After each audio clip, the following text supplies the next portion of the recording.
Hello, friends. Wonderful greetings of the day to all of you. So, here I feel immense pleasure to welcome all of you once again to an amazing session wherein we are going to have a detailed discussion on the autobiography, rather, the success story of the great business leader and inspirational figure of the masses, Mrs. Indra Nooyi. All of us know that she is a great corporate giant, a great strategic thinker, and a corporate strategist.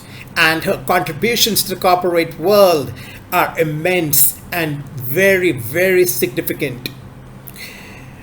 And basically, she started her career at that time when women were not given so much liberty in the society, but still she created miracles. She created miracles.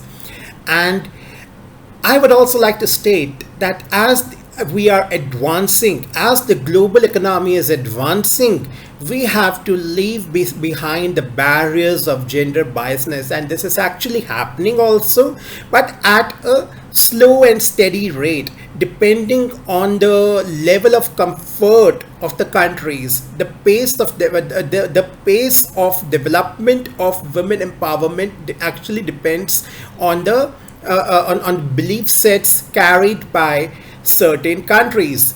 So everyone is realizing the core significance of this particular aspect, and things are coming to place, and we can see the evidences. The senior most positions, be it at the MNCs or be it at the government level or be it in the educational career, we can see both males and females we can see both males and females representing and giving full justice to their respective domains, and they are excelling. And this is the basic essence for the holistic development of the country, whether it is moral development, whether it is economic development. Both of them constitute together to contribute towards the holistic development. And we are making laurels of success in this path. If we talk specifically about India, the rural regions are still lagging behind. So for this, our governing bodies are basically arranging mass campaigns to spread awareness among them. So let's begin today's session, because it is entirely based on the concept of women empowerment and women entrepreneurship, because the story, the success story which we are going to see here is basically an excellent example, a perfect example of how an individual can actually maximize his or her productivity, and no external barrier can stop an individual from moving ahead if there is a zeal inside, if there is an inner desire to excel, right? And what message it gives to the society? The message it gives is to respect the purity of the being, the innate sanctity of the being, and never differentiate on the basis of orthodox belief systems. No, never. We should respect each and every creation of God. So let's see how this magical lady has created wonders. Mrs. Indra Nooyi is currently representing Amazon, as she is the respectable member on the board of directors of this particular company. She did her education from three renowned universities. That is, she completed her BS from Madras Christian College, followed with MBA from IIM Calcutta, and her second master's from Yale University, an international leading university, that is Masters in Public and Private Management. Now let's discuss her journey step by step.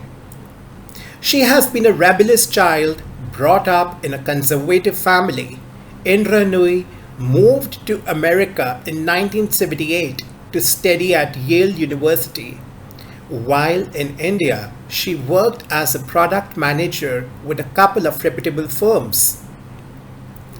After completing her education at Yale, she joined the Boston Consulting Group in 1980 as a corporate strategist. Then followed the stints at Motorola from 1986 to 1990, and then Asia Brown Boveri from 1990 to 1994, and hence shattering the gender stereotypes as she worked her way up to assume senior leadership roles. Mind you, we are talking about 1980s and 1990s, and we are seeing how this magical lady has created the has created miracles, because in those times we know it was very difficult for the women to work, and she not only worked, she also attained a very senior position. This is really very noteworthy. The year 1994 marked the beginning of her Pepsi journey, an association which lasted for more than 24 years. Truly remarkable.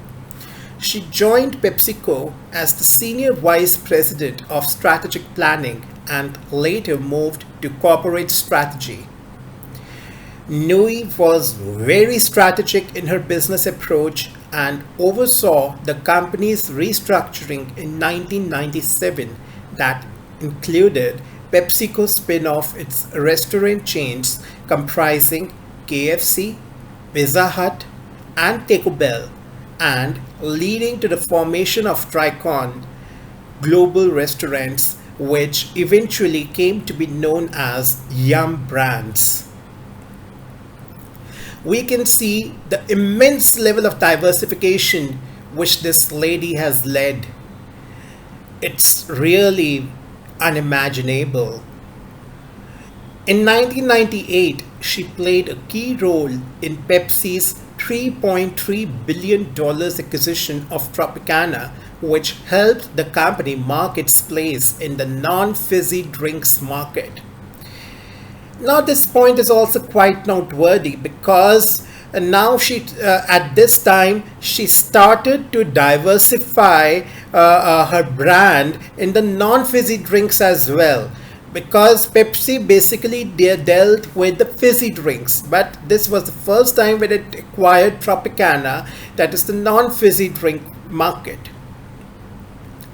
She was also responsible for the company's merger with Quaker Oats Company a few years later, bringing the widely popular energy drink Gatorade under Pepsi's umbrella. She became the chief financial officer, that is the CFO of the organization in 2000, and was named its president in the subsequent year. Nooyi spotted early on that consumer trends were changing and helped PepsiCo diversify its product line to include healthier food options. This is basically the main trait of a true leader, that is the presence of the mind to test the market or to identify the real wants of the market. As we know that change is constant, and so a company which is able to analyze in a true manner the changes occurring in the mindsets of its customers, the changes occurring in their tastes and preferences. That is the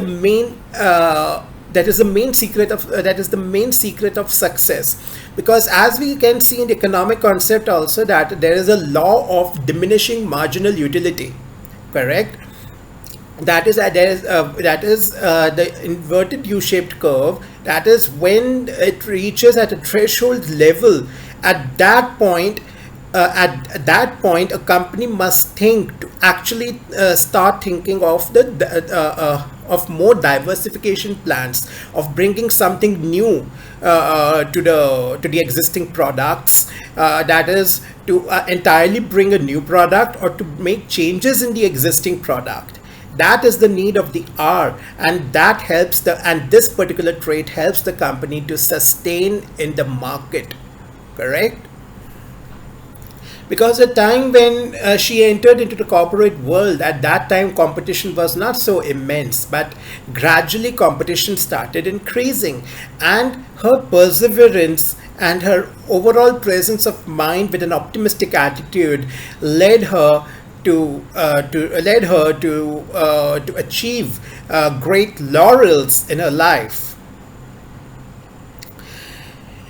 Then in October 2006, Nooyi was 42 years old when she became the fifth chairman and chief executive officer, that is the CEO of Pepsi, and the first woman to be at the helm of the global soft drink and snacks giant, which we have already highlighted in the beginning of the session.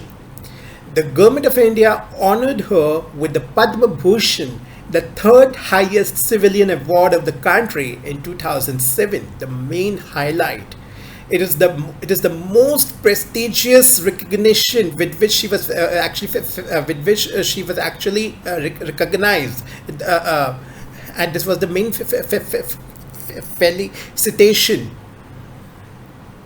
She has also been named as one of the most powerful business executives and corporate leaders by many renowned magazines and business publications. During her tenure, she anchored Pepsi's revenue growth from $35 billion in 2006 to $63.5 billion in 2017. She stepped down as the CEO of Pepsi in October 2018 after leading the Fortune 500 conglomerate for more than a decade, but continued to chair the board of directors until early 2019. And as of now, she is serving as a respectable member on the board of directors of Amazon. So, dear friends, this was an enriching session. I believe this must have ignited a lot of hopes in your minds to create wonders in your respective lives. And this was my main agenda to actually put forward the success story of this magical lady, Mrs. Indra Nooyi, that how she has conducted her SWOT analysis and pestle analysis on a regular basis. That is to actually maximize on her strengths in a very productive manner with full efficiency and effectiveness, and hence making the best use of the opportunities which came on her path. Rather, I would like to say she created her opportunities, because at the times when she started her career was in 1980s or 1990s, and in those times it was really very tough for a lady. So the opportunities presented by the external environment were quite less, so she created her opportunities, she maximized the strengths. That represents the power of a soul, the self-esteem of a soul. The self-esteem of an individual is really very, very beautiful if we explore it to the best possible level. And in pestle analysis, obviously, that is the most important component, along with the SWOT analysis, because we need to because in order to stay in the market, especially in today's market where immense privatization is taking place and competition is there, we need to do the pestle analysis on a regular basis in order to stay in the market. We need to keep analyzing the market, the changing tastes and preferences, and then accordingly we should devise our new products or modify our existing products. That is actually that that is in the correspondence to the tastes and preferences of the customers. That's the need of the hour. So thank you so much. Namaste.